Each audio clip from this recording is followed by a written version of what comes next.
नमस्कार, आप देख रहे हैं समाचार। आपके साथ मैं हूं पराक्रम सिंह शेखावत। बताएंगे आपको इस वक्त की बड़ी खबरें। समाचार की शुरुआत सुर्खियों के साथ।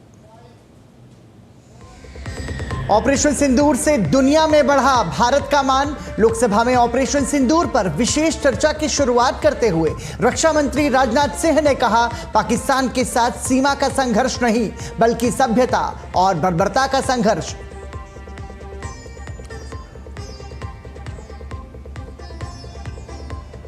ऑपरेशन महादेव के तहत सुरक्षा बलों को मिली बड़ी सफलता। श्रीनगर के लिडवास में 3 आतंकवादी ढेर, इलाके की कड़ी घेराबंदी।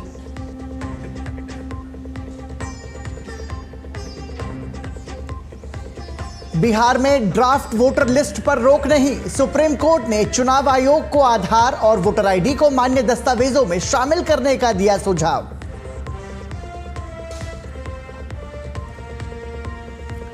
थाईलैंड कंबोडिया बिना शर्त संघर्ष विराम पर सहमत। आज रात 12 बजे से संघर्ष विराम होगा प्रभावी। 4 दिन के खूनी संघर्ष के बाद दोनों देशों के बीच लौटी शांति।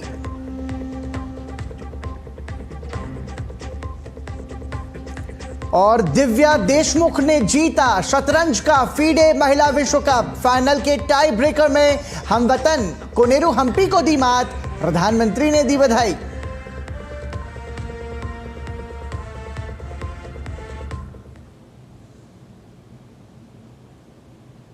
और सुर्खियों के बाद खबरों पर नजर विस्तार से। रक्षा मंत्री राजनाथ सिंह ने आज लोकसभा में भारतीय सेना के ऑपरेशन सिंदूर पर 16 घंटे की चर्चा की शुरुआत की। पाकिस्तान के दुस्साहस को भारत के मुंहतोड़ जवाब का उल्लेख करते हुए रक्षा मंत्री ने पूरी दुनिया को बड़ा संदेश दिया। उन्होंने अपने संबोधन की शुरुआत करते हुए इस ऑपरेशन में शामिल सेना के बहादुर जवानों को नमन किया। रक्षा मंत्री ने ऑपरेशन सिंदूर की जानकारी देते हुए बताया कि सैन्य कार्रवाई में 100 से अधिक आतंकवादी मारे गए हैं। हमारी सेनाओं द्वारा की गई वेल कोऑर्डिनेटेड स्ट्राइक्स ने 9 टेररिस्ट इंफ्रास्ट्रक्चर टारगेट्स को प्रिसीजन के साथ, सटीकता के साथ हिट किया। और इस सैन्य कार्रवाई में एक अनुमान के अनुसार 100 से अधिक आतंकवादी, मैं बहुत संभल कर बोल रहा हूं अध्यक्ष महोदय, हमारी फिगर गलत ना होने पाए, फिगर इससे बहुत अधिक है। 100 से अधिक आतंकवादी, उनके ट्रेनर, उनके प्रशिक्षक, उनके हैंडलर, लश्कर तोयबा और हिजबुल मुजाहिदीन जैसे आतंकवादी संगठनों से संबंधित थे। ये वही आतंकी संगठन हैं जिन्होंने पाकिस्तान की सेना और आईएसआई का, जिन्हें खुला समर्थन प्राप्त है। अध्यक्ष 10 मई की सुबह जब भारतीय वायुसेना ने कई एयरबेस पर करारा प्रहार किया तो पाकिस्तान ने हार मान ली। उन्होंने कहा कि पाकिस्तान के हमले का जवाब में हमारी कार्रवाई ऑपरेशन सेना की तीनों सेवाओं के बीच शानदार तालमेल का बेमिसाल उदाहरण है। ऑपरेशन सिंदूर ट्राई सर्विसेज कोऑर्डिनेशन का एक बेमिसाल उदाहरण था। जब भारतीय वायुसेना ने आसमान से हमले किए, हमारी थल सेना ने जमीन पर मोर्चा संभाल लिया। हमारे जवान नियंत्रण रेखा पर पूरी ताकत से डटे रहे और पाकिस्तान की हर हरकत का करारा जवाब दिया।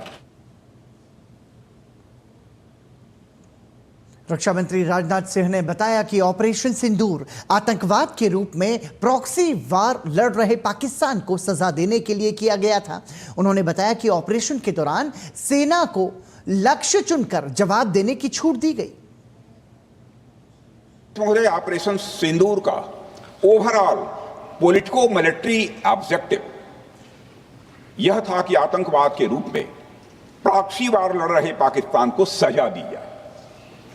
और इसी वजह से आर्म फोर्सेस को पूरी आजादी दी गई थी कि वो अपने टारगेट खुद चुने और करारा जवाब दें। और इस ऑपरेशन का उद्देश्य कोई भी युद्ध छेड़ना नहीं था, बल्कि फोर्स के डिमॉन्स्ट्रेटिव यूज से एडवर्सरी को झुकने के लिए मजबूर करना था। लोकसभा में कांग्रेस सांसद गौरव गोगोई ने पहलगाम आतंकी हमले और उसके बाद ऑपरेशन सिंदूर पर रक्षा मंत्री राजनाथ सिंह से सवाल पूछे। उन्होंने कहा कि रक्षा मंत्री ने देश के सैनिकों की बात की, लेकिन उन्होंने ये भी नहीं बताया कि पाकिस्तान से आतंकवादी कैसे पहलगाम में आए और 26 लोगों का कत्लेआम मचाया। इतनी जानकारी देते हैं कि कभी कभी सवाल पूछना भी भूल जाते हैं। और आज ये है हमारे विपक्ष का कर्तव्य, रक्षा मंत्री होने के नाते ये नहीं कहा कि पहलगाम में दहशतगर्द कैसे आए, ये नहीं कहा कि बेसारन में जहां पर 1000 लोग जाते हैं, खुशियां मनाते हैं, कैसे 5 दहशतगर्द वहां पर जाकर 26 लोगों की गोलियों से छलनी करते हैं। ये बात, ये सूचना रक्षा मंत्री ने नहीं दी। आज ये है हमारे विपक्ष का कर्तव्य कि हम सवाल पूछेंगे देश हित में, राष्ट्र हित में। लोकसभा में ऑपरेशन सिंदूर पर चर्चा जारी है। चर्चा में भाग लेते हुए केंद्रीय मंत्री राजीव रंजन सिंह ने कांग्रेस पर जोरदार हमला बोला। उन्होंने कहा कि यूपीए के शासनकाल में देश भर में आतंकवाद फैला और तत्कालीन सरकार इस पर कोई कार्रवाई नहीं कर सकी थी।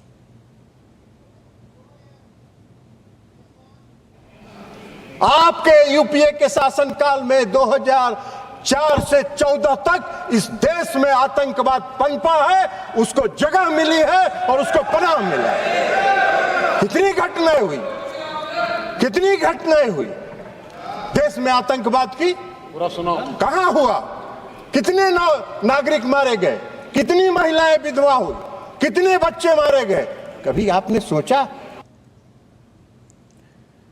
संसद के मानसून सत्र में सोमवार को कई मंत्रालयों से संबंधित सवालों के लिखित उत्तर दिए गए, जिसमें प्रधानमंत्री आवास योजना, शहरी, एमएसएमई, कृषि, सहकारिता और शिक्षा मंत्रालय से संबंधित महत्वपूर्ण उत्तर शामिल हैं।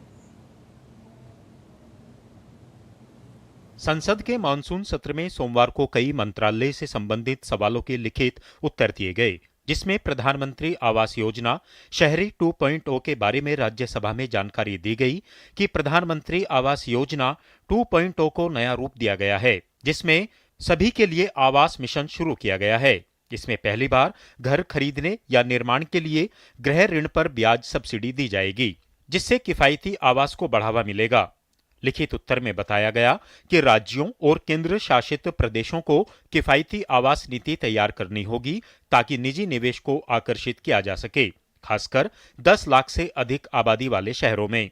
इस योजना के तहत 60 वर्ग मीटर तक के घरों के लिए 1% से कम स्टाम्प शुल्क, पंजीकरण शुल्क निर्धारित किया जाएगा। राज्यसभा में एमएसई मंत्रालय ने एक लिखित उत्तर में पीएम विश्वकर्मा योजना की प्रगति की जानकारी दी, जिसमें बताया गया कि इस योजना में रियायती ब्याज दर पर ऋण उपलब्ध करवाया जा रहा है।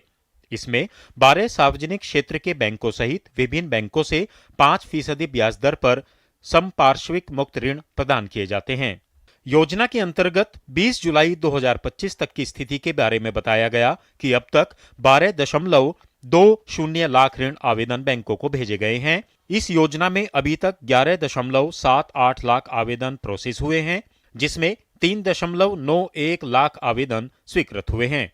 42,008 आवेदन अभी प्रक्रियाधीन हैं। लोकसभा में सहकारिता मंत्रालय से संबंधित लिखित उत्तर में बताया गया कि निवेशक दीदी चरण 2 के तहत देश भर में 4000 वित्तीय साक्षरता शिविर आयोजित करने की योजना बनाई है। इन शिविरों का उद्देश्य ग्रामीण और अर्ध शहरी क्षेत्रों की महिलाओं को वित्तीय साक्षरता और जागरूकता प्रदान करना है। यह अभियान राजस्थान, गुजरात, कर्नाटक, मध्य प्रदेश और हिमाचल प्रदेश समेत कई राज्यों में लागू किया जाएगा। योजना का उद्देश्य विकसित भारत 2047 के विजन में महिलाओं की सार्थक भागीदारी को सुनिश्चित करना है। लोकसभा में शिक्षा मंत्रालय से संबंधित एक लिखित उत्तर में बताया गया कि 31 मई 2025 तक देश में 1,46,040 स्मार्ट क्लासरूम स्वीकृत किए जा चुके हैं।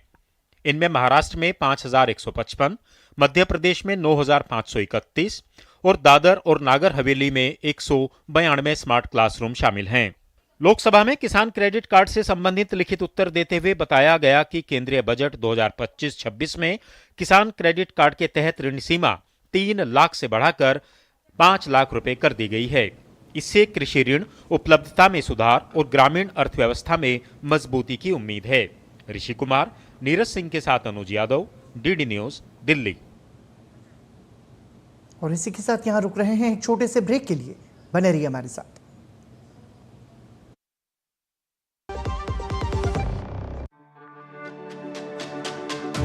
मेरी पसंद, मेरी पसंद, मेरी पसंद, मेरी पसंद,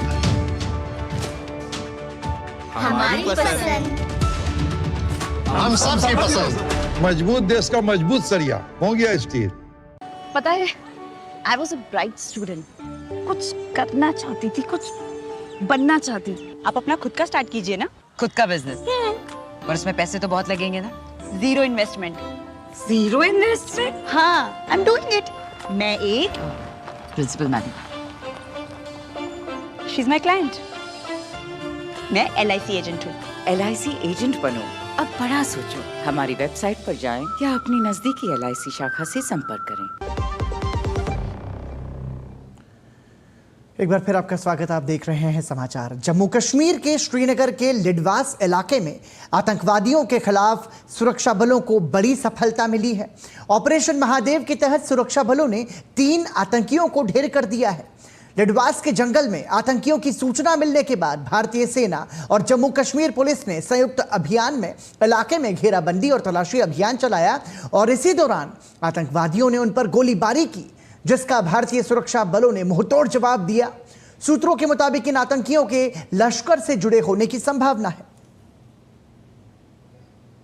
अभी ऑपरेशन इज स्टिल कंटिन्यू, ठीक है ना। It was an operation which is quite prolonged for a long time, ठीक है ना। That is still continuing, but in which Jammu Kashmir police, paramilitary and army they have an exchange of fire in the higher reaches. So as per the interior reports, 3 bodies are being observed and seems to be neutralized. So this is all, but still it is operation, so I would not like to divulge much at this moment. We will share details with you at an opportune time. Bihar में SIR के खिलाफ दायर याचिकाओं पर सुनवाई के दौरान supreme court ने 1 अगस्त को जारी होने वाली ड्राफ्ट वोटर लिस्ट पर रोक लगाने से इनकार कर दिया है। हालांकि कोर्ट ने आयोग को सुझाव दिया है कि वो मतदाता की पहचान सुनिश्चित करने के लिए 11 दस्तावेजों के अलावा आधार और वोटर ID कार्ड को भी मंजूर करने पर विचार करें। जस्टिस सूर्यकांत ने कहा कि सिर्फ आधार की नहीं, बल्कि 11 में से 11 दस्तावेज भी जाली दिखाई जा सकते हैं। यह एक अलग मुद्दा है। अगर कोई फर्जी दस्तावेज का इस्तेमाल करता है तो आयोग उस पर कानूनी कार्रवाई करे। कोर्ट ने कहा कि आयोग का उद्देश्य व्यापक समावेशन होना चाहिए। हालांकि चुनाव आयोग के वकील ने कहा कि राशन कार्ड, आधार और वोटर ID में बहुत सारी गड़बड़ियां हैं, इसलिए सिर्फ इन दस्तावेजों को आयोग स्वीकार नहीं कर सकता है। सुप्रीम कोर्ट विशेष गहन पुनरीक्षण के लिए चुनाव आयोग के 24 जून के निर्देश को चुनौती देने वाली याचिकाओं पर सुनवाई कर रहा था। कोर्ट मामले की विस्तृत सुनवाई की तारीख बुधवार को तय करेगा।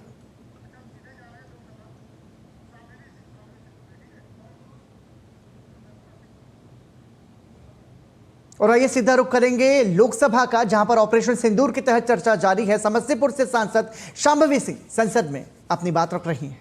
जरूरी है, अगर जिंदा हो तो जिंदा नजर आना जरूरी है।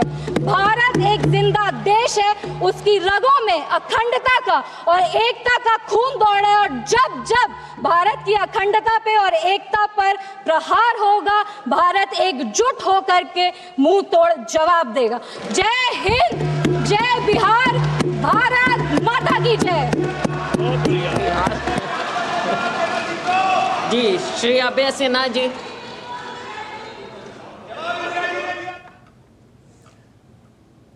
तो मानसून सत्र के तहत संसद में ऑपरेशन सिंदूर पर चर्चा जारी है, जिसकी झलक हमने आपको दिखाई। रुक करेंगे कुछ और खबरों का। पूर्व केंद्रीय मंत्री स्मृति ईरानी ने एक अंग्रेजी दैनिक अखबार में अपने एक लेख में प्रसार भारती के OTT ऐप वेव्स की सराहना की है। उन्होंने लिखा कि हम विकासशील भारत 2047 की ओर बढ़ रहे हैं।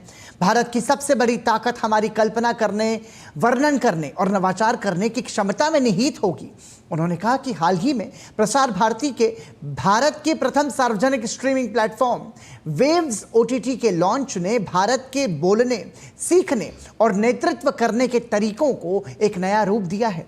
स्मृति ईरानी ने कहा कि हमें एक ऐसा भारत बनाना होगा जहां हर एक बच्चा रचनाकार हो। उन्होंने वेव्स ओटीटी को महत्वपूर्ण बताया और कहा कि इस प्लेटफॉर्म ने वो हासिल किया है जो व्यावसायिक दिग्गज शायद नहीं कर पाते। ये मंच दैनिक रचनाकारों को आगे बढ़ाकर वेव्स ओटीटी लोकल कंटेंट और स्टोरी टेलिंग को राष्ट्रीय संवाद का हिस्सा बना रहा है।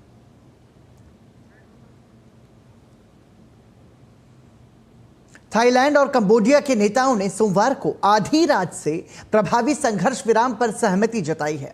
यह फैसला दोनों देशों के बीच एक दशक में सबसे भीषण झड़पों को रोकने के लिए लिया गया है, जो 5 दिन से जारी थी।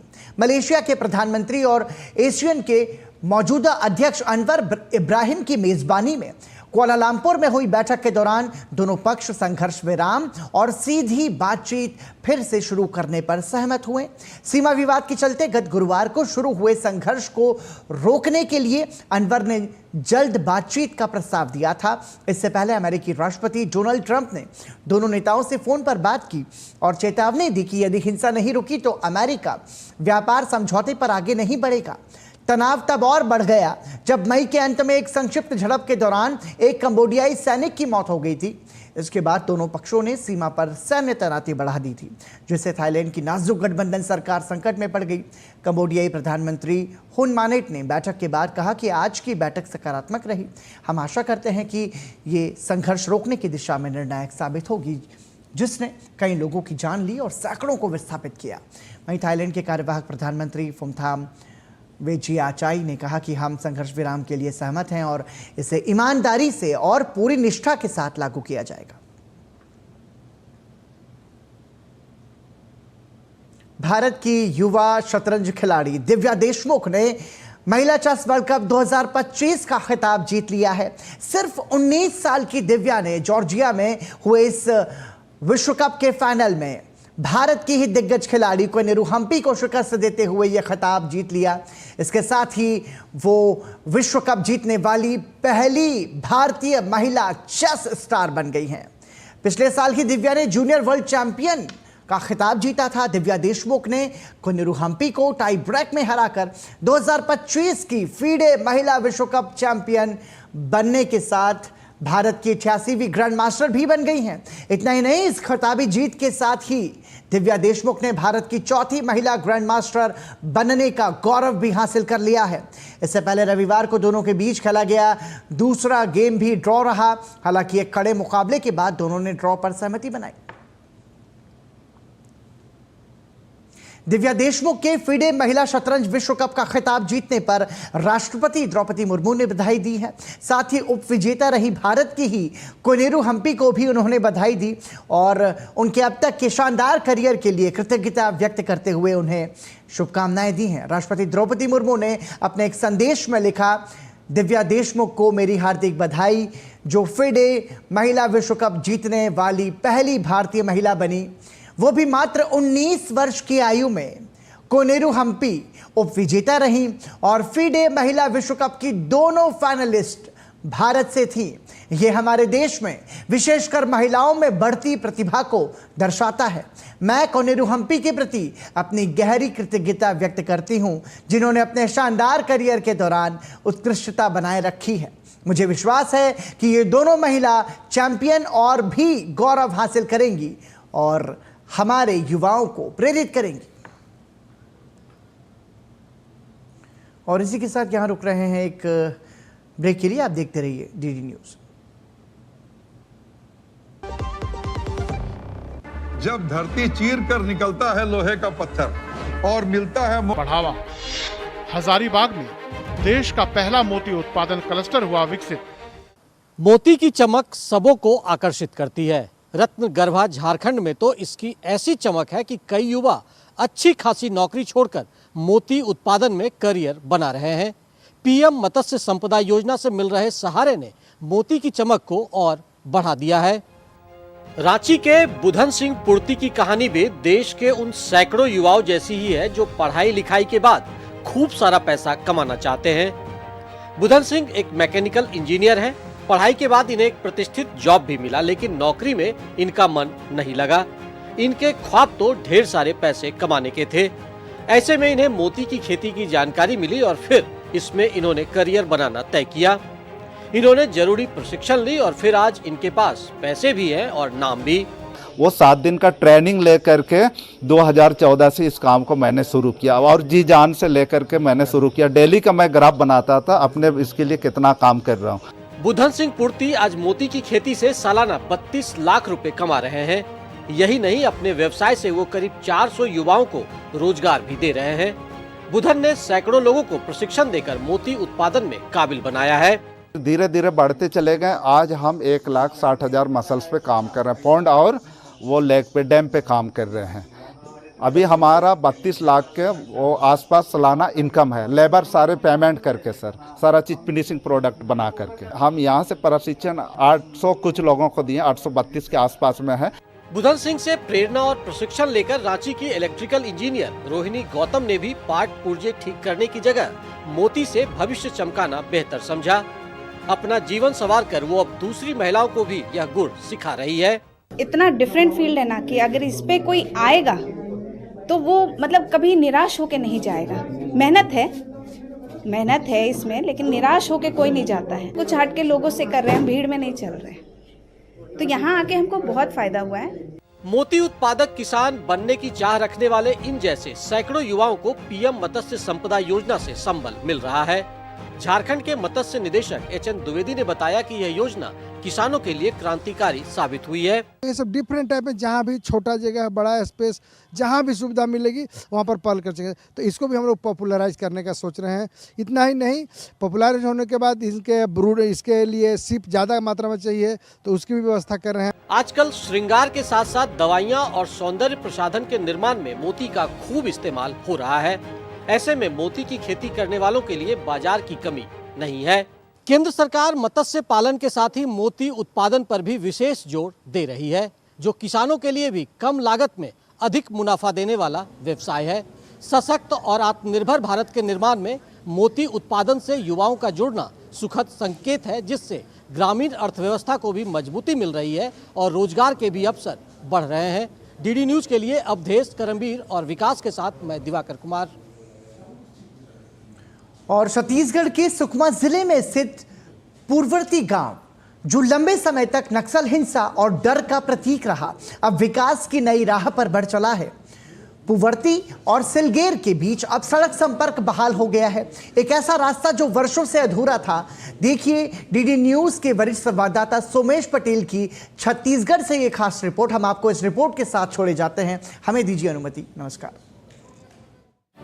बीते 4 दशकों से छत्तीसगढ़ के सुकमा जिले का पूर्ववर्ती नक्सलियों के प्रभाव में रहा है, जहां विकास कार्य कर पाना लगभग असंभव था। ये वही इलाका है जहां हिडमा और देवा जैसे नक्सलियों का डंका बजता था, परंतु केंद्र और राज्य सरकार की पहल से इस इलाके में कैंप खोलकर लगातार विकास कार्य किए जा रहे हैं। बीआरओ यानी बॉर्डर रोड ऑर्गेनाइजेशन ने पूर्ववर्ती सिलगेर मार्ग पर 15 मीटर लंबा वैली ब्रिज का निर्माण कार्य सफलतापूर्वक पूरा कर लिया है। वर्षों से ये इलाका सड़क और संपर्क से कटा हुआ था। खासकर बारिश के दिनों में यहाँ के ग्रामीणों को भारी मुश्किलों का सामना करना पड़ा था।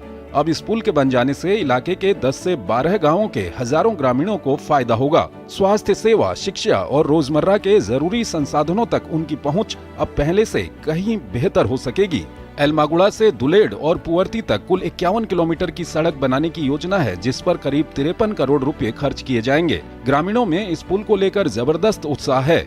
उनका कहना है कि ये सिर्फ एक पुल नहीं बल्कि दशकों की उपेक्षा और अलगाव के बाद विकास की पहली मजबूत कड़ी है। ग्रामीणों को आने जाने के लिए बहुत परेशानी होता था और आज सरकार ने लोहा का जो पुल बनाया है, जिससे वहाँ के सभी ग्रामीणों को आने जाने में सुविधा हो रहा है।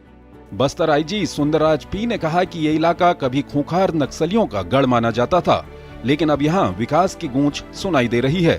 पुअर्ती और सिलगेर के बीच सड़क निर्माण नक्सल प्रभावित क्षेत्रों में एक बड़ी रणनीतिक जीत है। विकास कार्य को गति देने का शासन का एक स्पष्ट मंशा है। उसी के तहत अंदरूनी वनांचल क्षेत्र में भी सड़क, पुल पुलिया निर्माण एवं अन्य जो मूलभूत सुविधा से क्षेत्र की जनता को लाभान्वित की जा रही है। जिला सुकमा की सिलगेर से लेकर पुवर्ती के बीच में बॉर्डर रोड ऑर्गेनाइजेशन के माध्यम से सड़क निर्माण कार्य की जा रही है। उसी के तहत एक बिल्ली ब्रिज का निर्माण भी, जिसमें लगभग 15 मीटर लंबाई का जो बिल्ली ब्रिज का जो निर्माण कार्य भी बीआरओ द्वारा की गई थी, जिससे क्षेत्र की जनता को बरसात के समय आवक जावक के लिए काफ़ी सुविधा मिल रहा है। वहीं सुकमा जिले के एसपी का कहना है कि पुवर्ती और सिलगेर के बीच सड़क बनना न सिर्फ एक विकासात्मक कदम है, बल्कि ये हमारे सुरक्षा बलों की निरंतर कोशिशों और आम जनता के सहयोग का परिणाम है। सुकमा में बीआरओ द्वारा सिलगेर टू पुवर्ती, पुवर्ती से एलमागुंडा रास्ता निर्माण किया जा रहा है। सिलगेर और पुवर्ती के बीच में जो बेली ब्रिज है, जिसमें मतलब लोहा का इस्तेमाल किया गया है, और इस ब्रिज का निर्माण बीआरओ द्वारा किया गया है। काफी कम अवधि में ये ब्रिज का निर्माण किया गया है। इससे आसपास जो गांव वाले हैं उनके लिए काफी सहूलियत हो जाएगी। बीआरओ ने इस पुल को चुनौतीपूर्ण हालात economy of Jammu and Kashmir and to sow communal discord among the people of India. Our messages were two: 1, zero tolerance of terrorism, and 2, the right to defend our people against terrorism. So all the interactions we did, the diplomatic briefings, we called all the embassies for briefings, we interacted with the media. All of this was aimed at these two objectives: zero tolerance of terrorism and the right to defend ourselves, right to defend the people of India against cross-border terrorism. Now, the focus for our diplomacy was understandably the UN Security Council. And Honorable Speaker, sir, the challenge for us was that at this particular point, Pakistan is a member of the Security Council. We are not. So we had to achieve our objectives in a Security Council where Pakistan is a member. Now, our goals in the Security Council were two. 1, to get an endorsement from the Security Council of the need for accountability, and 2, to bring to justice those who perpetrated this attack. And I am glad to say, Speaker, sir, and I hope that this is appreciated and recognized by the House. If you look at the Security Council statement of 25 April, the members of the Security Council condemned in the strongest terms the terrorist attack. They affirmed terrorism in all its forms and manifestations constitute one of the most serious threats to international peace and security. And most important, the Council underlined the need to hold the perpetrators, organizers, financiers, and sponsors of this reprehensible act of terrorism accountable and bring them to justice. I highlight this, Speaker, sir, because this statement of the UN Security Council resonated throughout the international community. So when many honorable members asked today, where was the world on Pahalgam? I think the answer is there. The answer is there in a Security Council statement which says hold them accountable, bring them to justice, and that is exactly what we did through Operation Sindur. Now, I also want, Honorable Speaker, sir, through you, to bring to the attention of the House a very interesting development pertaining to the TRF, the Resistance Front. When the Security Council was debating this on the 25th of April, and TRF had twice claimed responsibility for the Pahalgam attack, Pakistan defended the TRF. Pakistan tried to get any mention of TRF excluded, and in fact the Pakistani foreign minister told his parliament that this is a great diplomatic achievement. Now, I mention it because today, again, thanks to our diplomacy, the TRF has been designated as a global terrorist organization by the US government, and the same Pakistani foreign minister who took so much pride saying, I defended the TRF, says, well, now if the US has done this, we accept it. So that is where the Security Council issue stood. If I could then, sir, move on to the diplomacy from 25th of April till the commencement of Operation Sindur. During this period, there were obviously a number of phone calls, a number of conversations. At my level, there were 27 calls. At Prime Minister, I think almost 20 calls. About 35, 40 letters of support came in. And what we tried to do was to create a narrative, prepare the diplomacy for the launch of Operation Sindur. And the result of that diplomacy, Honorable Speaker, sir, there are 193 nations of the members of the United Nations. 193. Only 3, apart from Pakistan, opposed Operation Sindur. Only 3. If you look through this period, and I would be very happy to share with the House the exact positions of various governments, overwhelmingly, there was recognition that terrorism is unacceptable, that a country which has been attacked has a right to defend itself, and that India was doing exactly that. Now, when Operation Sindur was launched, we spelled out our objectives. There was a statement, Honorable Raksha Mantri ji referred to it in his statement, where we put out for the benefit of our own people, for the international community, that Operation Sindur was hitting the terrorist infrastructure in Pakistan and Pakistan-occupied Jammu and Kashmir, from where terrorist attacks had been planned and launched. We highlighted that 9 sites had been targeted, and we said that our actions are focused, measured, and non-escalatory in nature. And we were living up to the commitment that those responsible for this attack will be held accountable. This was the commitment which was endorsed by the UN Security Council, thanks to our diplomacy. It was a commitment made by the Prime Minister to the people of India that we would hit those symbols, those sites, those planning places. So today, when I hear many questions from across the aisle, I want to say, which one of you imagined that Bhavalpur and Muridke would be brought down the way it was? Which one of you thought? When did you even think of it during your tenure? Did it even cross your mind? In fact, on the contrary, you ruled it out after 26/11. So I think our objectives are very clear. We wanted to send a message to the terrorists. We wanted to send a message to Pakistan that do not continue this support for terrorism. And I think on the morning of 7th of May, that message went home loud and clear. Now, sir, during this period, there was, when the operations were on, when the conflict, when the activities were on, operation is still continuing. A number of countries, number of their leaders, ministers, others called up. And they called up because people wanted to know what is happening. People wanted to know what is the thinking of India. People wanted to understand what we are doing. And I would like to share with the House, sir, through you, to everybody, we gave a common message. The common message was India is exercising its right to defend itself against terrorism. Number 2, the targets which were hit on the 7th of May are known terrorist headquarters and infrastructure. Number 3, there will be no mediation. Anything between us and Pakistan is bilateral. Number 4, we will never bow down to nuclear blackmail. Number 5, we are responding to Pakistani military attacks because after Operation Sindur was launched, they had started targeting our military facilities. And we will continue to hit the Pakistani military. If the fighting is to stop, Pakistan must request it.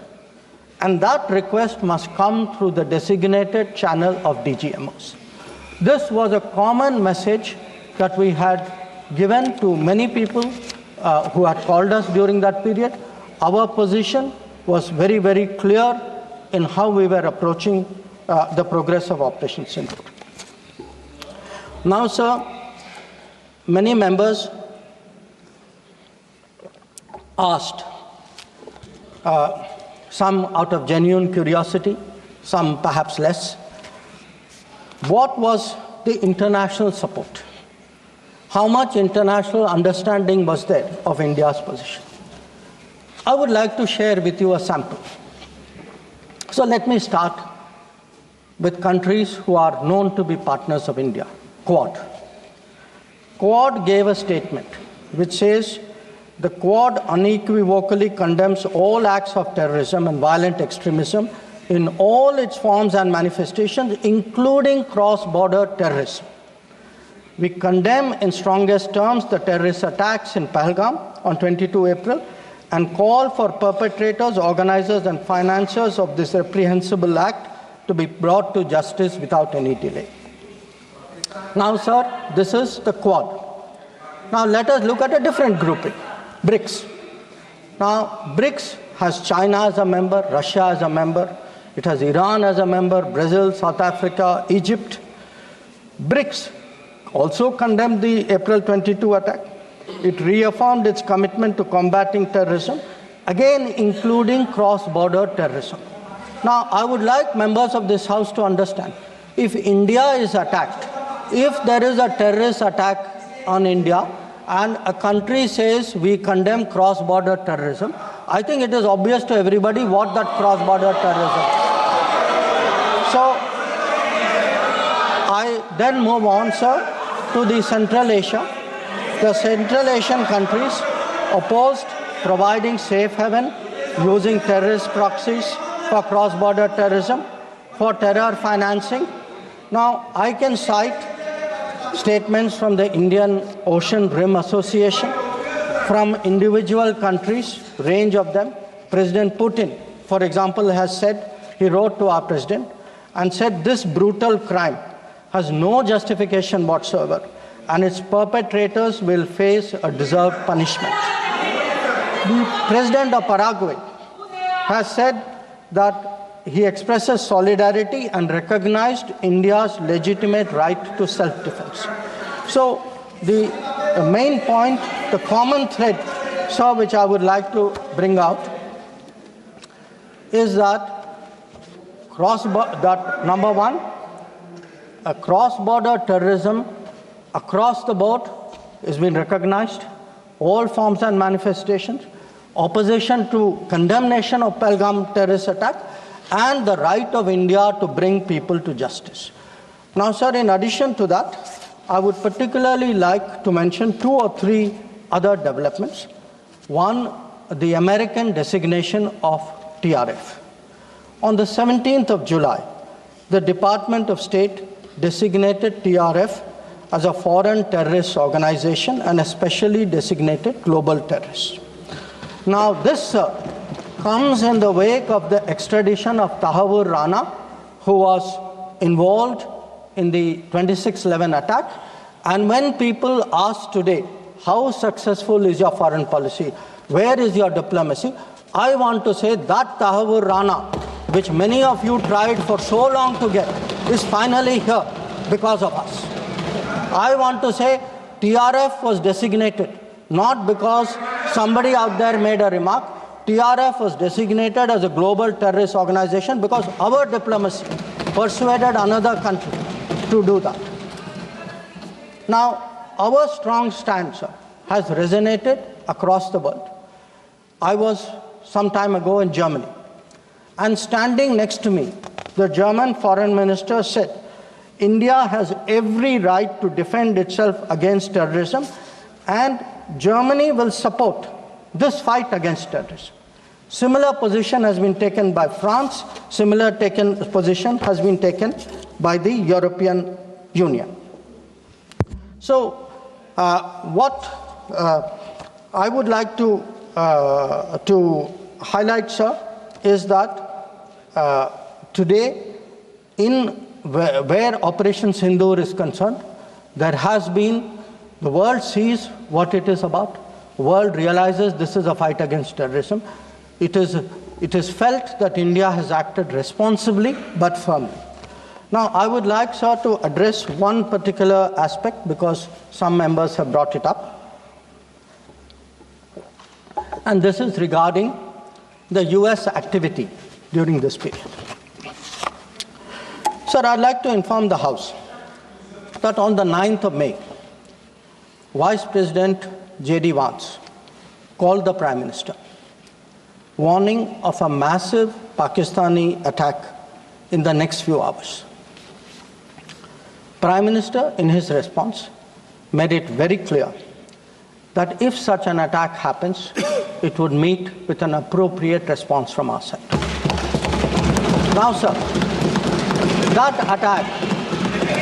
attack took place and was foiled by our armed forces, and I think the House should collectively appreciate the performance of the armed forces in foiling what was a massive attack on the 9th and 10th of May. Now, our response, which the Prime Minister promised, was delivered, and it was delivered with devastating effect. I don't have to say anything. Every member has seen satellite pictures of Pakistani airfields. You can see from the state of those airfields, which shown by the pictures, what was our answer. Now, on the 10th of May, we received phone calls sharing the impression of other countries that Pakistan was ready to cease the fighting. Our position was, if Pakistan was ready, we needed to get this as a request from the Pakistani side through the DGMO channel. That is exactly how that request came. Now, I want to make two things very clear, sir. One, at no stage in any conversation with the United States was there any linkage with trade and what was going on. Secondly, there was, please listen. Secondly, there was no call between the Prime Minister and President Trump from the 22nd of April, when President Trump called up to convey his sympathy, and the 17th of June, when he called up Prime Minister in Canada to explain why he could not meet. So I would again, मैं इसको दोहराता हूँ, 22 अप्रैल से 17 जून तक। माननीय अध्यक्ष जी, मेरी एक बात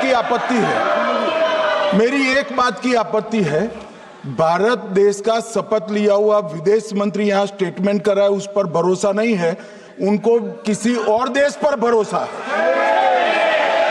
मैं समझ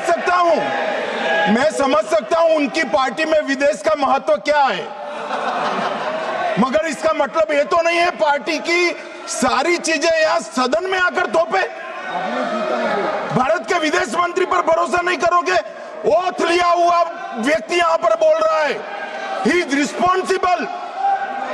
माननीय अध्यक्ष जी, इसीलिए ये वहां बैठे हैं और 20 साल तक वहीं बैठने वाले हैं।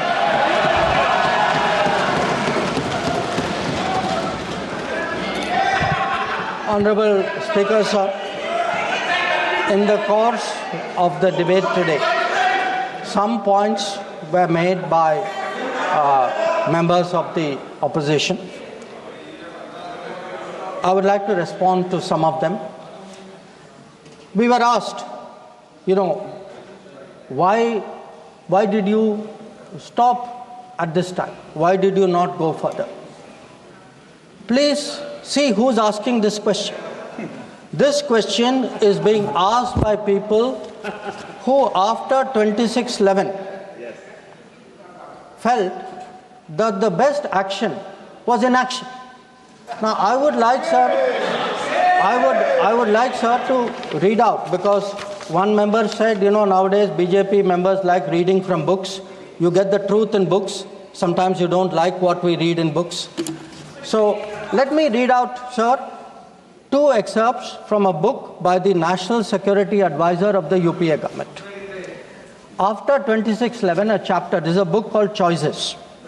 He says, on sober reflection and in hindsight, I now believe the decision not to retaliate militarily, but to concentrate on diplomatic, covert and other means was the right one for that time and place. This is what he says. But did he even do that? Because 26/11 happened in November of 2008. What was the reaction? The reaction was Sharm el-Sheikh. Was that diplomatic? Was it covert? Was it military? Now, what did Sharm el-Sheikh do? In Sharm el-Sheikh, the then government and the Pakistani Prime Minister agreed terrorism is a main threat to both countries. Now, today, sir, people are saying, you know, America is hyphenating you, Russia is hyphenating you. That is what I heard Deepinder Huda ji say.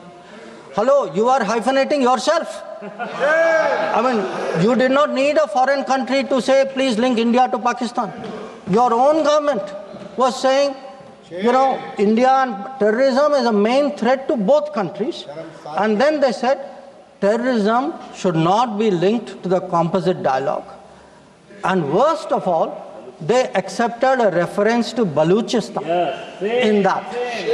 Now, here is a country reeling after 26/11. And you are equating Baluchistan and 26/11, what happened in Mumbai? And you are saying that the perpetrator and the victim have both got a problem. And then now you are asking me, why didn't you go further? People who did nothing are asking a government which did so much, saying, why didn't you do more?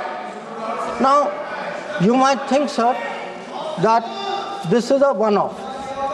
But this is a habit, because this is the thinking in that part of the house. Some years ago, there was, if you remember, sir, the Mumbai train bombing.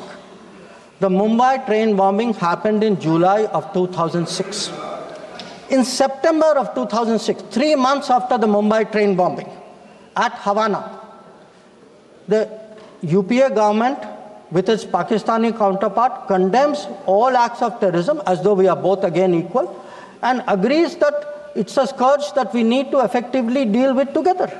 And then they directed again resumption of dialogue. So what I want to highlight is, for people who did nothing to have the temerity, the gumption today to ask a government which did so much, which brought down Bhavalpur and Muridke, to say, why didn't you do more? I think it's extraordinary. Now, sir, we also heard from one of the early speakers saying we are now facing a two-front, and that the leader of opposition has been warning us about two-front. Now, all I can say, sir, is the person who said it, and maybe the leader of opposition, must have missed their history lessons in school. I'll tell you why. Because I would like to walk you through the history of this two-front. The two-front started because of something called POK. POK was created in 1948-49 by the government of this country by not completing the job of what was to be done. Now, sir, the House should note these dates. The two-front started 1963, when the Shaksgam Valley was ceded by Pakistan to China as a result of an agreement. Then in 1966, the Karakoram Highway was agreed upon, which took 20 years, was completed in 1986. Now, references were made to China-Pakistan military collaboration. So when did this collaboration start? I'll give you the year, 1966. In 1966, the first Chinese military supplies went to Pakistan. When did nuclear collaboration start? 1976. 1976, when Bhutto arranged for China-Pakistan to get together on this. And in 1980s, when Prime Minister Rajiv Gandhi was visiting China and Pakistan, that was when the nuclear collaboration was at its height. Now, let me go further. You will say, why are you talking history? So let me bring this further up. 2005, Pakistan-China Treaty of Friendship and Cooperation. 2006, Pakistan-China Free Trade Agreement. 2013, handing over of Gwadar to China, Gwadar port to China.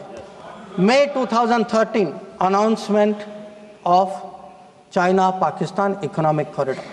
So, sir, we are getting warnings about a US-China, Pakistan-China collaboration when this collaboration has been going on for 60 years. Now, let me also address two other points. There was a reference made to IMF that, why did you not stop? Why did you not stop? आपने सवाल उठाया तो जवाब भी सुनना पड़ेगा. आपने उठाया ना, आपके उपनेता ने उठाया, आपने सुनो जवाब. अब जैसे सवाल करोगे वैसे जवाब सुनने पड़ेंगे. Sir, the IMF loan which was given was approved in September 2024. It was an extended fund facility of $7 billion. Now, sir, the House should know, Pakistan is a serial borrower from the IMF. I think 16 or 17 times they have taken IMF package.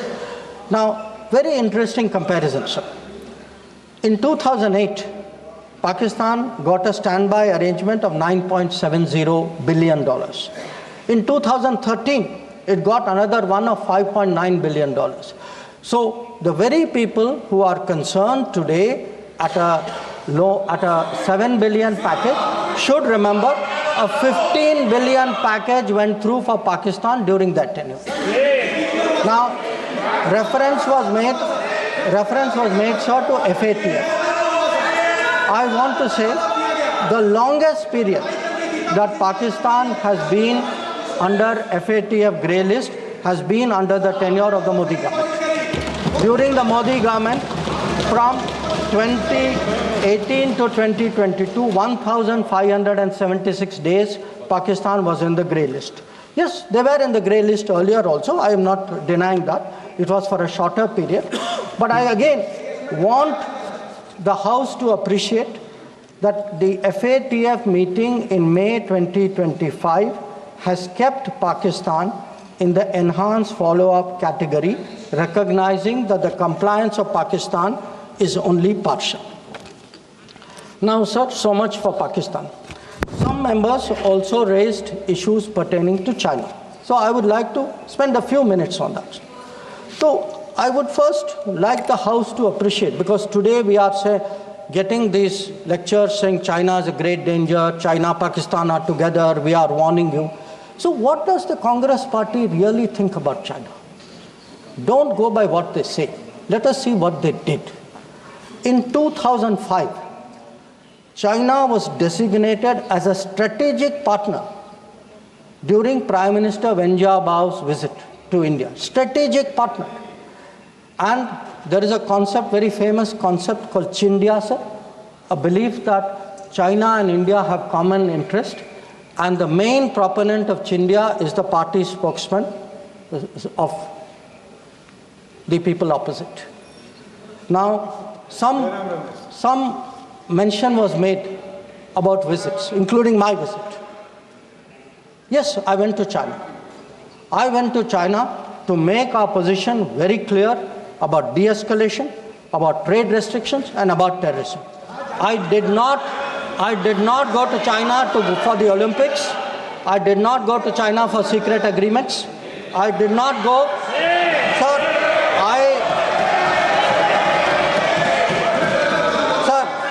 the House should know that people were watching Olympics when China was issuing stapled visas for people from Arunachal Pradesh and Jammu and Kashmir. This is the reality of China. Now, let me really tell you, sir, how is the relationship with China. Some years ago, विदेश मंत्री जी को संरक्षण देना चाहिए. उनके speaker जब बोल रहे थे, हम पूरे धैर्य से सुने. मैं बताऊंगा कितनी असत्य बातें बोली गई कल, परंतु फिर भी असत्य को भी हम हलाहल समझकर पी गए. अब ये सत्य भी नहीं सुन पाते हैं. माननीय अध्यक्ष जी, मुझे लगता है आपको प्रोटेक्शन देना चाहिए. बैठे बैठे टोका टोकी करना सबको आता है, ऐसा नहीं हमें नहीं आता. मगर इतने गंभीर विषय पर चर्चा जब हो रही है तो सरकार के प्रमुख विभाग के मंत्री को बोलते हुए बैठे बैठे टोकना ये विपक्ष को शोभा देता है क्या? मान्यवर, आपने बिल्कुल उनको आग्रह से कहना चाहिए, वरना हम भी हमारे मेंबर को बाद में समझा नहीं पाएंगे।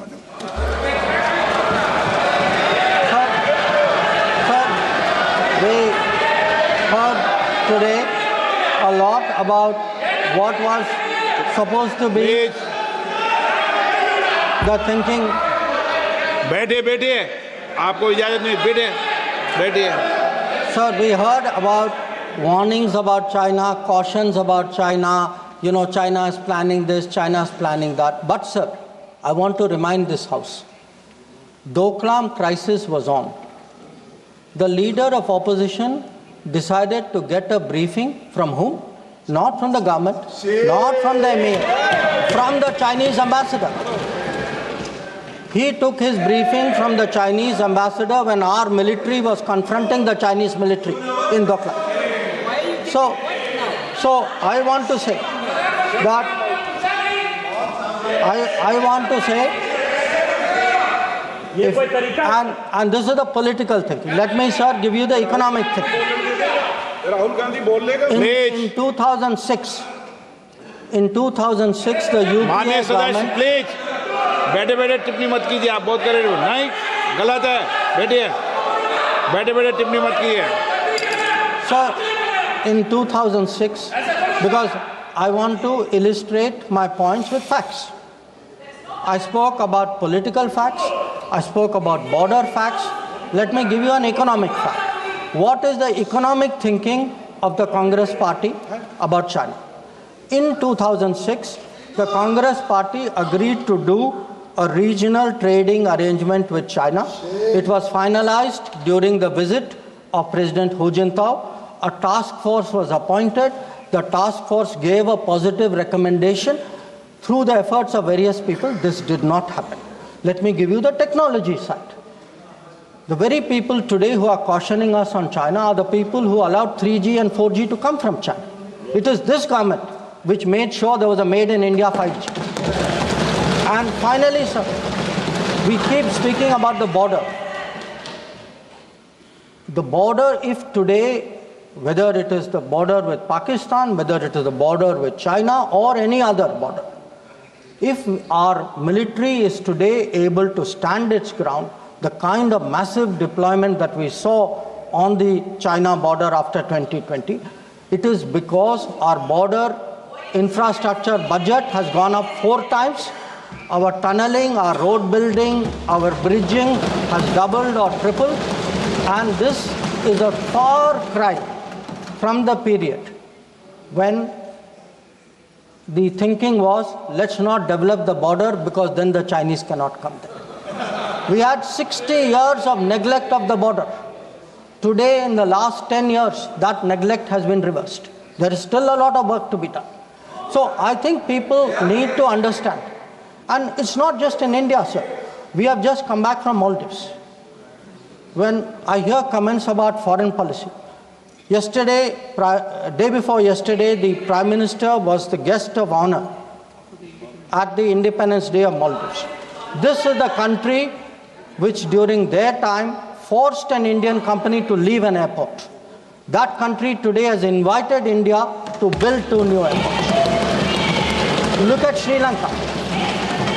If the Hambantota port was built between 2005 and 2008, and at that time it was actually justified as saying that it has no impact on India's interest. So I want, sir, the House to appreciate that the people who are today claiming to be custodians of national security thinking, who say that they are giving warnings, let us look at the record, let us see what they did when they were in office. But now allow me to come back to Operation Sindur. So I want, sir, to conclude by saying this. The challenge of cross-border terrorism continues, but Operation Sindur marks a new phase. There is now a new normal. The new normal has 5 points. 1, terrorists will not be treated as proxies. 2, cross-border terrorism will get an appropriate response. 3, terror and talks are not possible together. There will only be talks on terror. 4, not yielding to nuclear blackmail. And finally, terror and good neighborliness cannot coexist. Blood and water cannot flow together. This is our position. So let me conclude, sir, by recognizing the role which this body and the upper house has played during this period in explaining our national position and our national interest on Operation Sindur. We had, sir, 7 parliamentary delegations which went to 33 countries. Some comments were made about those delegations. I have to tell the honorable member Arvind Savantji, I'm sorry, you are completely misinformed. Those delegations were received with great honor. In many cases, the foreign minister of the country met them. Please look at the tweets of people sitting next to you. That itself will tell you. And इनके बगल वालों से पूछ ले जानकारी. Sir, these 7 delegations, the delegation led by Ravi Shankar Prasad ji, by Shashi Tharoor ji, by Baijan Panda ji, by Sanjay Kumar Jha ji, by Kanimori ji, by Supriya Sole ji, and by Shrikant Eknath Shinde ji. So these 7 delegations did the nation proud. They across the board, and every member, members of opposition, members of the government, public-spirited citizens, retired diplomats, they were able to explain to the whole world our posture of zero tolerance against terrorism. So I would like, sir, to end my remarks with the hope that on an issue as important as this struggle against terrorism, we can only succeed in ensuring zero tolerance against terrorism if we have a united voice in this country against terrorism. There must not be any division of opinion on this matter. The way the parliamentary delegations behaved abroad, I hope the same solidarity will permeate the proceedings of the House. I thank you.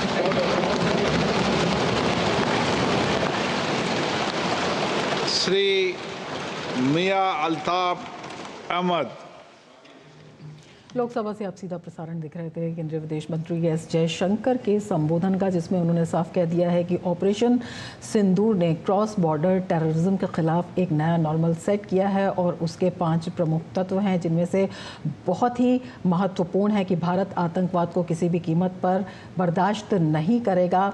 खून और पानी जो है वो साथ साथ नहीं बह सकता है और किसी भी कीमत पर आतंकवादियों को बख्शा नहीं जाएगा। उन्होंने कहा कि ऑपरेशन सिंदूर में भारत की कार्रवाई ने पाकिस्तान को बेनकाब कर दिया है। उन्होंने कहा कि आतंकवाद पूरी दुनिया के लिए एक बड़ा मुद्दा बना हुआ है और भारत की साथ जो है पूरी दुनिया इसमें खड़ी दिखाई दी। तमाम वैश्विक मंच हैं, ब्रिक्स है, क्वाड है, जिस पर निंदा की गई आतंकवाद की और पाकिस्तान जिस तरह से बेनकाब हुआ है। भारत के डिप्लोमेसी की जिक्र करते हुए, कामयाबी का जिक्र करते हुए उन्होंने ये भी कहा कि तहव्वुर राणा को जिस तरह से भारत वापस लाया गया वो दिखाता है अपने आप में हम किस तरह से इस दिशा में आगे बढ़ रहे हैं। और साथ ही उन्होंने पूर्व की सरकारों के कई जो हैं इंसिडेंट्स हैं उनके बारे में भी बताया और कहा, उसकी तुलना की और बताया कि किस तरह से वर्तमान सरकार आतंकवाद के खिलाफ कड़े कदम उठा रही है। इसके साथ ही इस प्रसारण में फिलहाल इतना ही। दीजिए इजाज़त, नमस्कार।